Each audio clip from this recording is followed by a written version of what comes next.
I got so much motherfucking design on right now. Break it down, bring it back, make it clap. I got 3 old thoughts, new guap, wear that thing. Bitches on my line, and you know they come strapped. Hold up, what it not, 45, scope it cash like whoa. How you fucking with these hoes up? Halo teman-teman, Assalamualaikum warahmatullahi wabarakatuh. Perkenalkan, nama saya Devani Anindya Okta, berketua di manajemen dengan NIM 2203102157. Di sini saya akan menyampaikan materi statistika bisnis. Ini saya buat untuk memenuhi tugas statistika bisnis yang diampu oleh Ibu Wiwin Julianti, SE SPD MAK. Selanjutnya saya akan menjawab soal UAS saya. 1. Statistik adalah ilmu dan seni pengembangan dan metode yang paling efektif untuk mengumpulkan, menabulasi, dan menafsirkan data kuantitatif sedemikian rupa sehingga kesalahan dalam kesimpulan dan estimasi dapat diperkirakan menggunakan penalaran induktif berdasarkan probabilitas matematika atau peluang. Statistika bisnis mempunyai 2 fungsi utama, yaitu yang pertama adalah fungsi deskriptif. Fungsi statistik dapat mendeskripsikan atau menerangkan data serta peristiwa yang dikumpulkan dengan melalui proses penelitian dan penyelidikan. Yang kedua, fungsi inferensial. Fungsi statistik selanjutnya ialah digunakan untuk memprediksikan serta mengendalikan seluruh populasi dengan berdasarkan data, gejala, dan peristiwa yang terdapat ada proses penelitian. Fungsi tersebut dimulai dengan membuat suatu estimasi dan hipotesis. Soal yang kedua, jawabannya yaitu statistika bisnis dalam bidang pemasaran, yaitu A. Mengetahui preferensi konsumen, B. Penelitian dan pengembangan produk, C. Analisis potensi pasar, segmentasi, dan diskriminasi pasar. Kegunaan statistik dalam bidang ilmu keuangan, yaitu 1. Tingkat pengembalian investasi, misalnya saham, reksa, dana, valuta asing, dan lain-lainnya. Yang kedua, analisis pertumbuhan laba. Yang ketiga, untuk meramaikan perkembangan ekonomi. Statistik dalam bidang produksi, yaitu untuk mengetahui, merinci, menghitung berapa banyak barang atau produk yang dihasilkan. Yang ketiga adalah jawaban yang ketiga, yaitu statistik deskriptif adalah jenis statistik yang digunakan untuk menggambarkan atau merangkum data.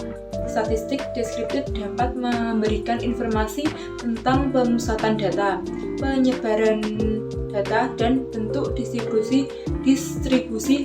data. Ada beberapa jenis statistik, yaitu deskriptif, diantaranya adalah Mean, median, modus, range, variance, dan standar deviasi. Contoh penggunaan statistik deskriptif dalam analisis data adalah ketika kita ingin mengetahui rata-rata penghasilan karyawan dalam sebuah perusahaan. Dalam hal ini kita dapat menggunakan Mean sebagai statistik deskriptif untuk menghitung rata-rata penghasilan karyawan. Berarti adalah nilai rata-rata dari suatu kumpulan data. Untuk mencari artinya, kita menjumlahkan semua nilai kemudian dibagi dengan jumlah data. Statistik inferensial yaitu sebuah metode yang mampu dipakai untuk menganalisis. Statistik inferensial yaitu sebuah metode yang mampu dipakai untuk menganalisis kelompok kecil dari data induknya atau sampel yang diambil dari populasi sampai pada peramalan dan penarikan kesimpulan pada kelompok data induknya atau produksi. Contoh statistika inferensial catatan kelulusan selama 5 tahun terakhir adalah bentuk suatu statistika deskriptif. Di antara siswa SMA tersebut lulus dengan nilai yang memuaskan, nilai numerik 72% adalah bentuk suatu statistika deskriptif. Jika berdasarkan ini, kemudian seorang siswa menyimpulkan bahwa peluang dirinya akan lulus dengan nilai yang memuaskan adalah lebih dari 70%. Nomor 4, data kuantitatif adalah jenis data yang dapat diukur, measurable atau dihitung secara langsung sebagai variabel angka atau bilangan. Variabel dalam ilmu statistika adalah atribut, karakteristik, atau pengukuran yang mendeskripsikan suatu kasus atau objek penelitian. Berikut contoh data kuantitatif, yaitu data pengunjung suatu website, data pertumbuhan penduduk ke suatu daerah, data kunjungan wisata suatu provinsi, data kuesioner suatu penelitian. Data kualitatif adalah data dari penjelasan kata verbal tidak dapat dianalisis dalam bentuk bilangan atau angka.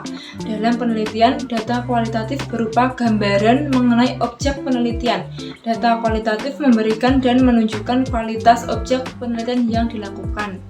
Berikut contoh data kualitatif: deskripsi suatu daerah yang di biografi narasumber yang dijadikan referensi penelitian, sejarah berdirinya suatu perusahaan yang diteliti.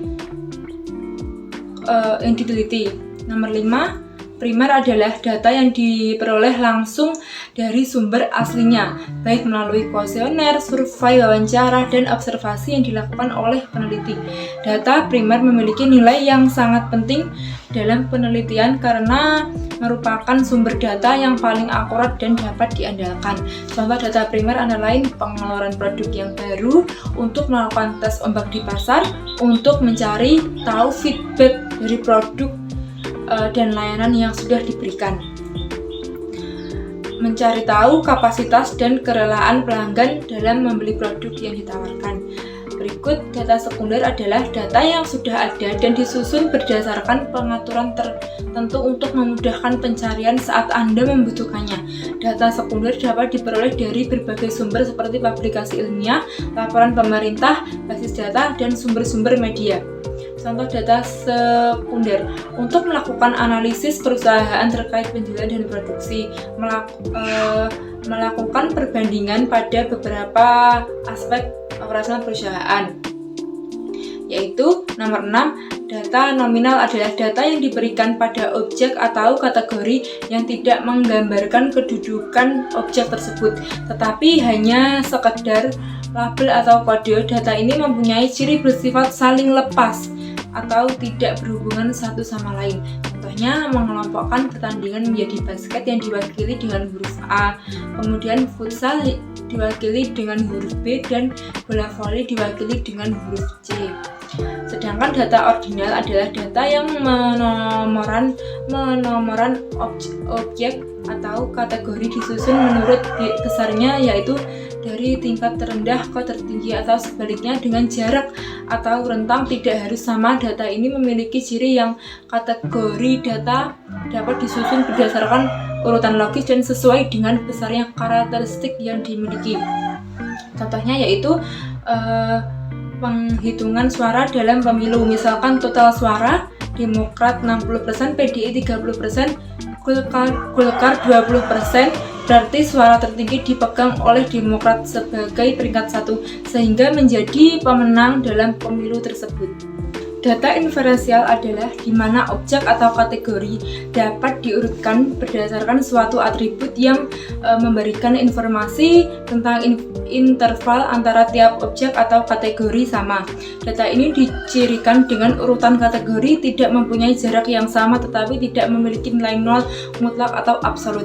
Contohnya rata-rata tinggi badan berdasarkan usia. Untuk anak-anak yang berusia 6 tahun sampai 12 tahun memiliki rata-rata tinggi badan 130 sampai 145 cm.